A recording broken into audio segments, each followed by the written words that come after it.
voilà maintenant sur la partie présentation des calques et des objets. Alors pour ceux qui ne connaissent pas les calques, le mode de fonctionnement est basé sur l'empilement de couches, ou particulièrement ici les calques.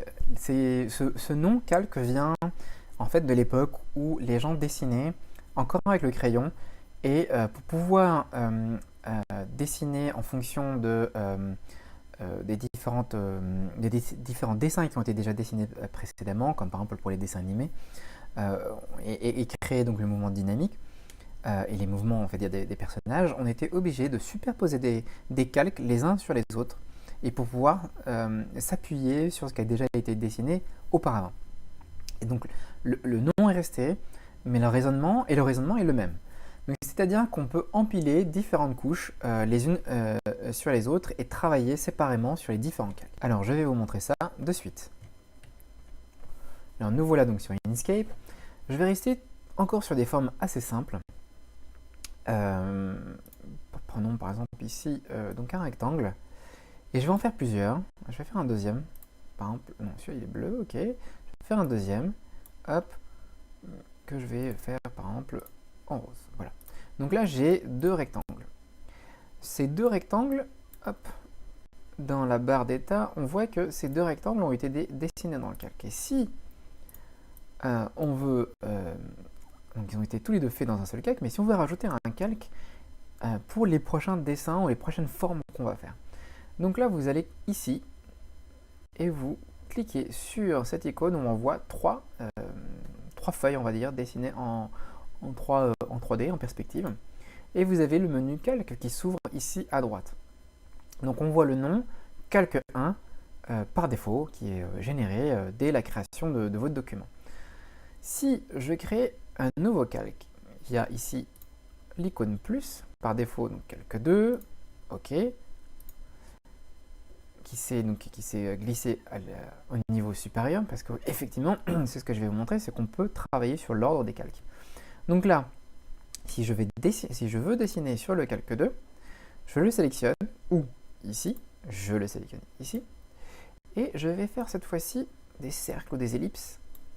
Hop, prenons une autre couleur. Voilà, je vais même dessiner un autre cercle. En appuyant sur la touche CTRL. Hop, et je vais le faire, allez, disons, cette couleur-là. Voilà. Donc avec un raccourci. Voilà. L'intérêt donc du calque, c'est ça. C'est de ne faire apparaître que la partie qui nous intéresse, voire travailler avec les formes qui ont été déjà dessinées. D'accord ? Et une fois que cela nous convient et qu'on veut travailler de façon aérée, sans être pollué par le reste une fois qu'on a eu nos repères, on ferme le calque avec le petit œil qui est ici pour pouvoir travailler tranquillement sur ces éléments qui restent visibles. Alors, là, vous avez la possibilité également de cadenasser ces calques, c'est-à-dire que vous ne pouvez plus les sélectionner.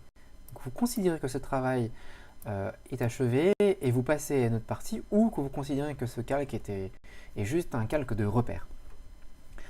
Autre intérêt également de ce gestionnaire de calques, c'est que hop, via ces quelques flèches, là, vous pouvez monter ou descendre les calques les unes par rapport aux autres. Je vais faire exprès ça.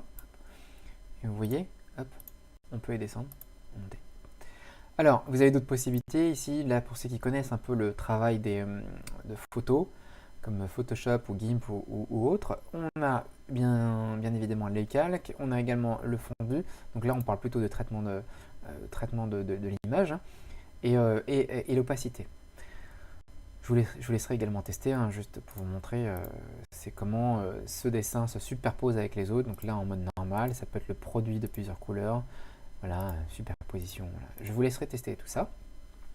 Mais par contre, voilà, c'est pas le cercle qui est superposé. Dans ce cas, c'est le calque qui est sélectionné, qui est superposé ou fondu avec le reste. Alors là, je vous ai parlé de calque, mais je vais tout de suite basculer sur les objets. Et vous allez comprendre pourquoi. Parce que j'ai une affinité plutôt pour les objets et vous allez comprendre de suite. Donc, pour ça, alors il n'y a pas d'icône, mais vous avez, il faut aller dans le menu contextuel objet. Donc hop, je ferme celui-ci. Alors non, je vais faire autre chose, vous allez voir. Je laisse celui-ci ouvert. Et je vais dans Objet. Et je sélectionne Objet. Alors, vous voyez, on peut basculer avec les deux. C'est très intéressant. Alors, pourquoi j'ai plus d'affinité avec ce menu? C'est parce que, alors hop, si je ferme, si je viens là et que je ferme, voilà, je n'ai plus que le menu objet. Pourquoi j'ai plus d'affinité, c'est qu'avec celui-ci, on a déjà un aperçu avec les calques, on a les mêmes fonctions également. On a également la possibilité de travailler sur les opacités comme tout à l'heure, avec les flous, le mode de fondu, la création des calques. Donc on est quasiment au même niveau. Ce qui est nouveau et que je trouve plus intéressant que juste la simple gestion des calques, c'est qu'on voit le contenu de chaque calque.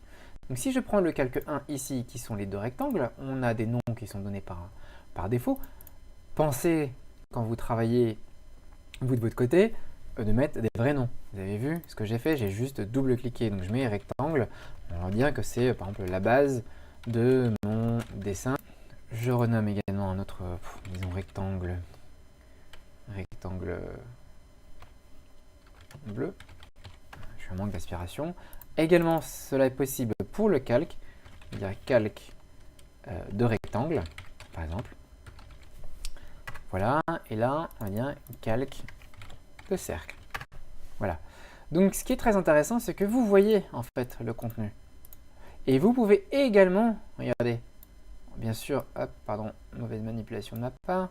Vous pouvez chaque élément le descendre ou le monter, mais vous pouvez également le faire de façon graphique avec le curseur de la souris. Vous voyez comment les cercles se déplacent les uns par rapport aux autres. Donc, je trouve que l'outil objet intègre déjà les fonctions de calque et en plus qu'on peut manipuler les objets en eux-mêmes de façon organisée, hiérarchisée ici. Alors là, c'est très intéressant, mais une fois que vous allez être familiarisé avec cet outil, je vous inviterai à passer par les raccourcis clavier. Alors regardez, je vais vous montrer. Hop, vous voyez, donc avec la touche fin ou la touche flèche supérieure inclinée à gauche, tous ces raccourcis sont indiqués dans le kit de téléchargement qui est aussi gratuit. Vous n'avez juste qu'à indiquer votre adresse mail et vous recevrez tout ça dans votre boîte mail. Je vous invite vivement à le faire. C'est quand même bien plus pratique d'avoir ces raccourcis clavier. Donc voilà, nous venons de voir les calques et les objets.